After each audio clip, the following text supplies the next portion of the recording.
Assalamualaikum warahmatullahi wabarakatuh. Selamat datang di podcast Anahal MTS Negeri 1 Kudus. Ya, kali ini di episode yang pertama kita kedatangan tamu spesial yaitu Bupati Kudus, beliau Bapak Dr. Haji Muhammad Hartopo. Jadi sebelumnya podcast Anahal ini adalah podcast perdana dan Bapak Hartopo ini adalah podcast yang pertama kali diuji cobakan di studio baru. Terima kasih Bapak Hartopo sudah meresmikan di perpustakaan dan studio Anahal. Bagaimana kabar hari ini Bapak? Alhamdulillah baik sekali. Yang penting sehat, Mas. Alhamdulillah. Masih di era COVID ini, Oh iya kita Pak. tetap harus waspada. Iya. Menjaga kesehatan kita ya. Ya, dengan peresmian pada hari ini untuk perpustakaan, Iya. juga studio dan tempat podcast ini sangat luar biasa. Iya. Apalagi podcast ini lagi tren ya. Iya betul Tren Pak. dan keren Iya. sekali. Banyak artis yang apa itu namanya? Yang membuat Iya, konten-konten atau beralih apa. ke konten YouTube. Ya, betul. Ini bagus sekali. Iya. Tapi harus betul-betul dipersiapkan untuk SDM-nya. Ya, siap Ya, Bapak. itu yang paling Ya, penting. siap. Oke Bapak, kali ini kita akan membicarakan, ngobrol-ngobrol tentang tema membangun generasi milenial berbasis pendidikan madrasah di era digital dan berdaya saing global. Ya. Bagaimana menurut Bapak tentang perkembangan era digital saat ini, baik dari sisi kepemerintahan atau pendidikan? Ada kendala atau tidak Bapak? Ya, kita kalau ngomong-ngomong digital ini dengan kemajuan teknologi sekarang ini, Ya, ini betul. sangat luar biasa. Tapi betul-betul memang bisa dimanfaatkan, harus bisa memanfaatkan untuk di era digitalisasi ini. Iya. Tapi jangan sampai salah, karena digital ini belum tentu semua itu arahnya positif. Betul sekali. Iya, setuju Pak. Ya, Iya. tinggal operatornya, ya kan? Iya, betul. Tinggal operatornya bagaimana bisa membuat atau memainkan dari teknologi sekarang ini. Maka dari itu harapan kami untuk pemerintah tentunya sekarang ini sudah dengan adanya aplikasi-aplikasi, Iya. ya, informasi yang sangat terbuka sekali. Ini adalah berkat kemajuan teknologi kita. Iya. Dan tentunya saya menghimbau kepada untuk generasi muda, kaum milenial, jangan sampai di dalam menggunakan, memanfaatkan teknologi sekarang ini dengan kemajuan teknologi, jangan sampai sembarangan. Jangan sampai tanpa saring tapi langsung di-sharing. Apalagi sekarang banyak IG, banyak WhatsApp dan banyak-banyak yang lain ya untuk lain-lain ke sana. Iya. Jadi mudah-mudahan bisa untuk memilah di dalam memanfaatkan untuk teknologi sekarang, apalagi di era teknologi digitalisasi sekarang ini. Oke, saat ini generasi milenial seolah-olah itu terlena, Pak, dengan dunia digital karena memang terkikisnya kepekaan sosial, ya kan, lingkungan sosial jadi kurang peka. Ya. Nah, menurut Bapak ini sejauh manakah madrasah atau sekolah dapat mengambil peran untuk tetap mempertahankan akhlakul karimah? Ya. Bagaimana? Untuk masukan dan himbauan ini bagian dari kurikulum ekstra nantinya ya. Iya. Untuk bagaimana memberikan batasan-batasan.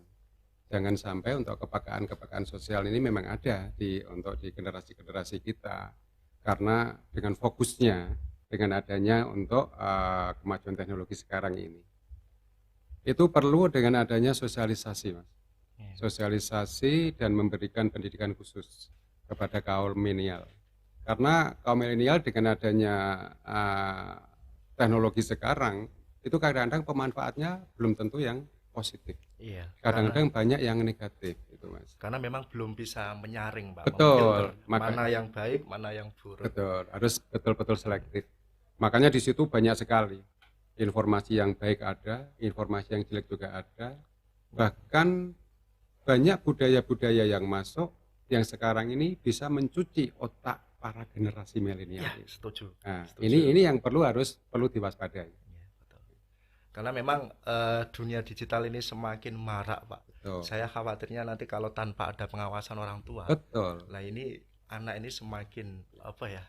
Ya, pengaruh buruk dari di dunia digital itu. Apalagi sekarang itu anak umur 4 tahun, 5 tahun sudah bisa loh Mas. Main HP, ya kan? Iya, iya. Dengan keterbukaan makanya saya minta untuk terutama terkait masalah kayak adanya IG, TikTok dan lain-lain yang sekarang anak banyak disukai, itu betul-betul disaring. Jadi memang pemerintah ikut peran serta di dalam ini untuk memfilter ini. Supaya karena di situ sangat vulgar kadang. Iya. Ya kan sangat Betul. vulgar. Jadi anak-anak lihat TikTok atau apa tuh TikToknya kadang-kadang vulgar. Nah, ini membuat pendidikan anak yang tentunya nanti kurang baik ya di era-era mendatang.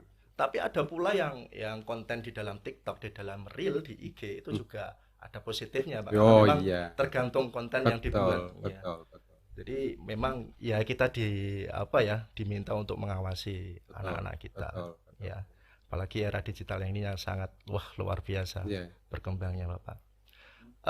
Menurut Bapak, langkah apa yang harus dilakukan madrasah untuk menyongsong tantangan dunia digital saat ini? Ya, sediakan SDM yang mumpuni. Iya. Tentunya bagaimana bisa menggembleng anak-anak kita supaya bisa mengikuti perkembangan yang akan datang, perkembangan sekarang dan yang akan datang, dan selalu update. Jadi tentunya dari para bapak ibu guru ini harus mengambil peran yang sangat luar biasa, dan tentunya banyak studi banding, banyak memang inovasi, jadi jangan sampai monoton dan selalu update lah untuk perkembangan ini supaya bisa disampaikan kepada anak didik kita. Kalau tidak update, gurunya ketinggalan, anak didik kita bisa ketinggalan.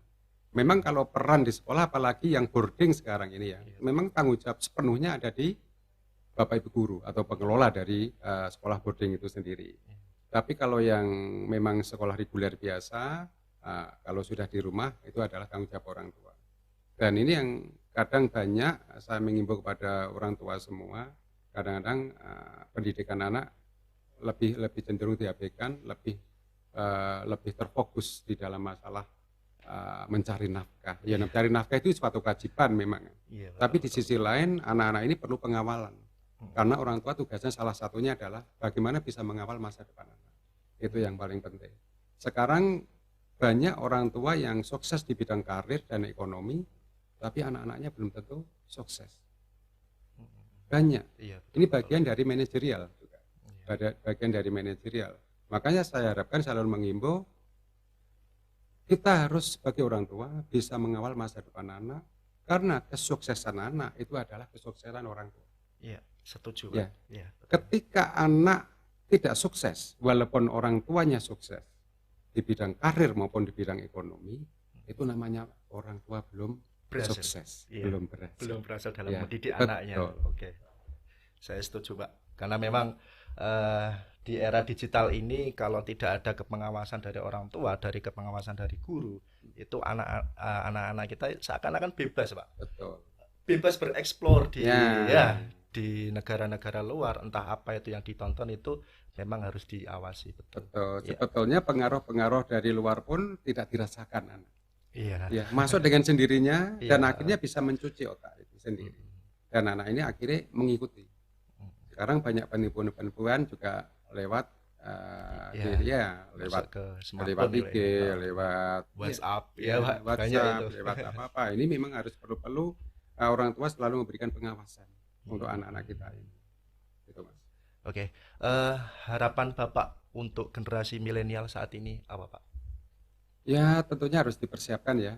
Dipersiapkan semua, termasuk tulang punggung atau garda terdepan di sini adalah guru dan orang tua untuk mempersiapkan anak ini.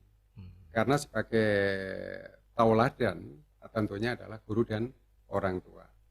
Bagaimana bisa mengawasi anak-anak, dan anak-anak memang harus disupport, karena sekarang ini untuk sekolah itu tambah lama tambah susah, bukan tambah mudah, ya kan, tambah susah. Kalau tidak bisa diikuti selalu update, ya kita selalu ketinggalan.